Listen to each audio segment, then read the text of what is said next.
جب کوئی شخص فوت ہو جائے تو صدمہ تو ہوتا ہے، اس کا تو انکار نہیں ہے، لیکن کچھ لوگ اس طرح سے بین کر رہے ہوتے ہیں، اس طرح سے چیخو پکار کر رہے ہوتے ہیں کہ ان کی زبان پر ناشکری کے کلمات کیا کفریہ کلمات ہوتے ہیں۔ جوان میت ہو گئی تو خاتون بین کر رہی ہے، ربا تینوں ترس نہ آیا، ربا اس کے چھوٹے چھوٹے بچے تھے تجھے رحم نہ آیا، تو کیا خدا بے رحم ہے؟ آقا کریم علیہ السلام نے ارشاد فرمایا، ذرا سنیے، لیس منا من لطم الخدود وشق الجیوب ودعا بدعوی الجاہلیہ، یا لیس منا من ضرب الخدود وشق الجیوب ودعا بدعوی الجاہلیہ، مختلف کلمات سے یہ حدیث ہے۔ جس نے منہ پر تماچے مارے، گریبان پھاڑا اور جاہلوں جیسی باتیں کی، فرمایا ہمارے ساتھ اس کا کوئی تعلق نہیں ہے۔ صدمہ تو ہوتا ہے، لیکن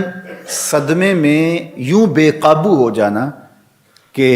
سینہ کو بھی کرنے لگ جاؤ، گریبان نوچو، بال نوچو، تو یہ کسی بھی سنجیدہ اور متین شخص کا طریق نہیں ہوتا، اور اسلام سنجیدگی کا درس دیتا ہے، متانت کا سبق پڑھاتا ہے اسلام۔ غم کے اظہار کے 4 طریقے ہیں، دل غم زدہ ہو،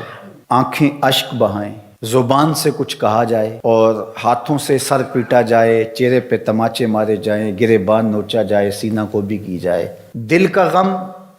آنکھوں کا غم یہ رحمان کی طرف سے ہے، زبان کا غم اور ہاتھوں کا غم یہ شیطان کی طرف سے ہے۔ تو دل غم زدہ ہو، آنکھیں اشک بہائیں، شریعت منع نہیں کرتی۔ حضور علیہ السلام کے فرزند حضرت ابراہیم کا جب انتقال ہوا تو آپ کو جب بتایا گیا تو تشریف لائے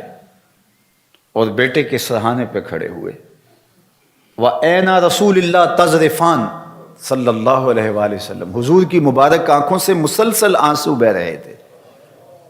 اور آقا کریم علیہ السلام نے ارشاد فرمایا، ابراہیم دل غم زدہ ہے، آنکھیں رو رہی ہیں،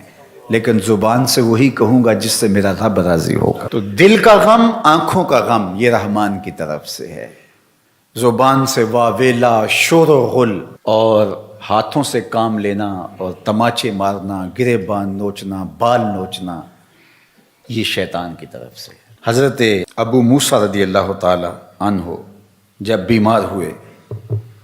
تو آخری لمحات تھے ان کے، تو ان کی زوجہ محترمہ ان کو سنبھالے ہوئے تھی، حتیٰ کہ حضرت ابو موسیٰ کا سر ان کی بیوی کی آغوش میں تھا، گود میں تھا۔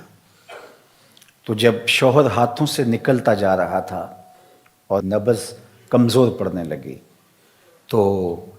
حضرت ابو موسیٰ کی بیوی نے چیخ ماری، تو حضرت ابو موسیٰ نے اس حالت میں ہی اپنی بیوی کی طرف غور سے دیکھا اور کہا، تو نے وہ سنا نہیں جو میرے حضور نے فرمایا تھا؟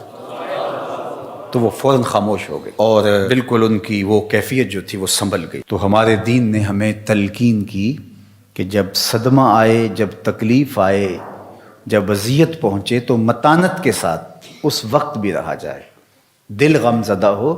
اس پہ اختیار نہیں ہے، آنکھیں اشک بہائیں، اس پہ اختیار نہیں ہے، لیکن زبان واویلا کرے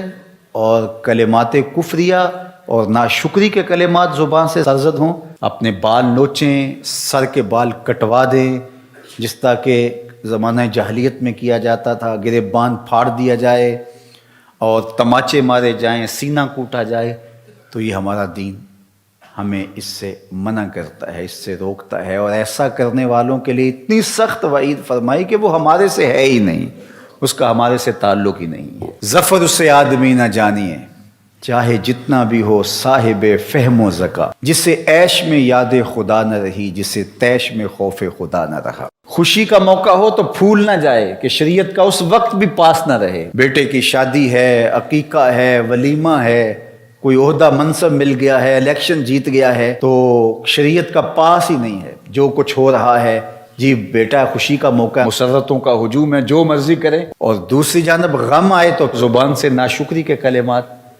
تو سنجیدگی، متانت اور درمیانہ راستہ ہمارے دین نے ہمیں بتایا۔